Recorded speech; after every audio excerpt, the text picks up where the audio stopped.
మీ business ఏదైనా మీ ఊర్లో promotion చేయాలంటే అది సుమన్ టీవీతోనే సాధ్యం. ఇప్పుడే సంప్రదించండి.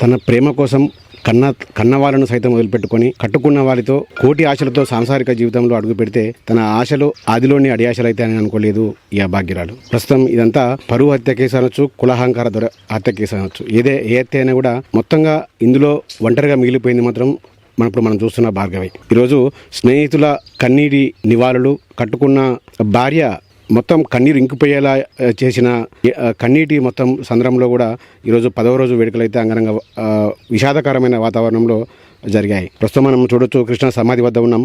కృష్ణ సమాధి వద్ద ఏదైతే కృష్ణకి ఇష్టమైందో అంది స్వీట్స్ కానీ, కేక్ కానీ, ఇవి సాఫ్ట్ డ్రింక్స్, ఇవన్నిటిని కూడా, ఫ్రూట్స్, వీటన్నిటిని కూడా కృష్ణకు ఇష్టమైన ఆహార పదార్థాలన్నింటిని కూడా ముందు అక్కడ కృష్ణ సమాధి వద్ద ఉంచే తర్వాత తన తినాలనే ఉద్దేశంతోనే ఉదయం నుంచి కూడా ఏమి తినకుండా ఉంది భార్గవి. ఇదొక్క రీజన్ చాలు బంటిపై భార్గవికి ఉన్న ప్రేమను చెప్పడానికి. మనం ఒకసారి అయితే మాట్లాడదాం.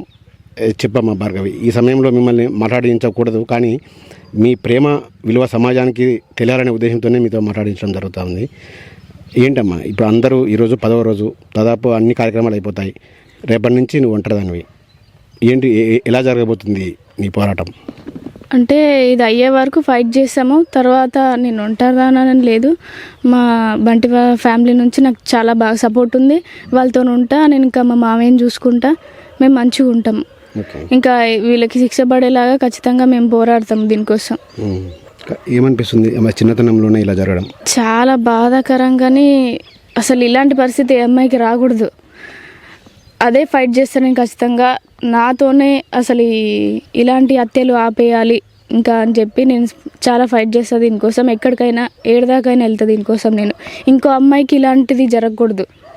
ఇంకా కులాలు, మతాలు అంటూ సమాజంలో ఇటువంటి దారుణాలు పాల్పడే వరకు ఏ మెసేజ్ ఇస్తావమ్మా నువ్వు? అంటే కూతురు ప్రేమను కూడా కొంచెం అర్థం చేసుకోవాలి కదా. ఏ తల్లిదండ్రులైనా సరే చిన్నప్పటి నుంచి పెంచుతారు గారాబంగా. సరే, ఏ బట్టలు అంటే ఆ బట్టలు, ఏదంటే అది కొనిస్తారు. సరే, కొంచెం పెద్ద అయినాక కూడా అతను ఇష్టం అవుతుంది, నాకు ఇష్టము అని చెప్పినప్పుడు ఆలోచించండి. అతనితో వెళ్ళి మాట్లాడండి. సరే, మంచోడా కాదా కనుక్కోండి. మీరే కనుక్కున్న తర్వాత ఆయనకు జాబ్ లేదా, ఏం లేదు, మీరు ఇప్పిస్తారా, వాళ్ళని చేసుకోమంటారా చెప్పండి. కానీ మరి ఇంత విడదీసే అంత హత్యలు చేయడం అవసరం లేదు అసలు.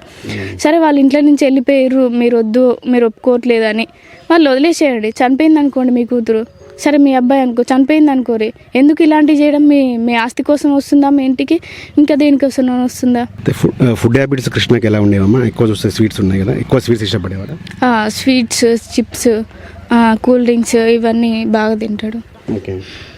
ఇంకా చదువు కంటిన్యూ చేస్తావా? ఏదైనా జాబ్ కోసం ట్రై చేస్తున్నావా? స్టడీ కంటిన్యూ చేస్తాను నేను. నాకు ఏదైనా ఒక ఉపాధి కలిగిస్తే ఇంక నేను మా మామయ్యని చూసుకోవాలి కదా, అది చూసుకుంటే నేను చదువుకుంటా. ఓకే. ఇంకా యూత్కు ఏం మెసేజ్ ఇస్తావు?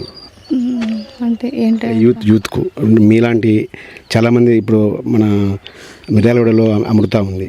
అంటే ఆమె కూడా కొద్దిగా డేర్గా, మీలాగానే డేర్గా ఆమె జీవితం మీద బతుకుతూ ఉంది. ఇంకా ఇటువంటి కావద్దంటే ఏం చేయాలి? ఫస్ట్ ఇలాంటి కంటిన్యూ కావద్దు అంటే నేను ఫస్ట్ దీన్ని ఆపేయాలి, దీనికి ఏదో ఒక చట్టం తీసుకురావాలని చెప్పి నేను ఫైట్ చేస్తా. ఇంతటితోనే ఆగిపోవాలి. ఇంకో అమ్మాయి దగ్గరికి వెళ్ళొద్దు, ఆలోచన కూడా ఎవరికి రావద్దు. మీ పేరెంట్స్ దగ్గరికి వెళ్ళే ఆలోచన లేదా? లేదు. ఎంతైనా ఇప్పుడు కట్టుకున్న వాళ్ళని కోల్పోయావు, మీ కుటుంబ సభ్యులు జైల్లో ఉన్నారు, అంటే ఏమనిపిస్తుంది మీకు? అంటే వాళ్ళు ఒప్పుకుంటే ఇలాంటి పరిస్థితి వచ్చేది కాదు అసలు. అందరం హ్యాపీగా ఉండాలి. లేకుంటే ఒప్పుకోకపోతే మీకు ఇష్టం లేదంటే వదిలేయండి. మేము ఆల్రెడీ హ్యాపీగానే ఉన్నాం. మా మధ్యలోకి వచ్చి ఇలాంటిది చేసి ఇప్పుడు మీరు బాధపడుతున్నారు, నేను బాధపడుతున్నా. ఎందుకు అలా చేయడం?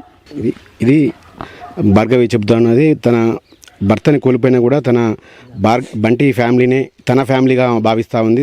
బంటి తరపున స్నేహితులు కూడా ఆమెకు మోరల్ సపోర్ట్ ఇస్తూ ఉన్నారు. ఎవరైనా స్నేహితులు పోతే దాదాపు మనం మర్చిపోతూ ఉంటాం, 1-2 రోజులకే ఎవరో చనిపోయారులే అనుకుంటాం. కానీ ఇక్కడ బంటి స్నేహం కూడా చాలా ఇంపార్టెన్స్ ఇచ్చారని వీళ్ళ స్నేహితుల ద్వారానే తెలుస్తుంది. చాలామంది స్నేహితులు, వందలాదిగా స్నేహితులు ఇక్కడికి వచ్చి ఈమెకు మోరల్ సపోర్ట్ ఇస్తున్నారు, మేమున్నామంటూ చెబుతున్నారు. ఏదేమైనప్పుడు కూడా చట్టాలు మారవాలి. ఖచ్చితంగా ఈ సమాజంలో పేరెంట్స్ యొక్క ఆలోచన విధానం మారితేనే ఇటు నాలాంటి వారు ఇలా బాధపడరని కూడా బంటి చెబుతా ఉంది. ఇప్పటికైనా పేరెంట్స్ మారాలి. అదేవిధంగా ఇటువంటి దారుణాలకు పాల్పడిన వారికి శిక్షలు కూడా అదేవిధంగా పడాలని కూడా భార్గవి కోరుకుంటా ఉంది.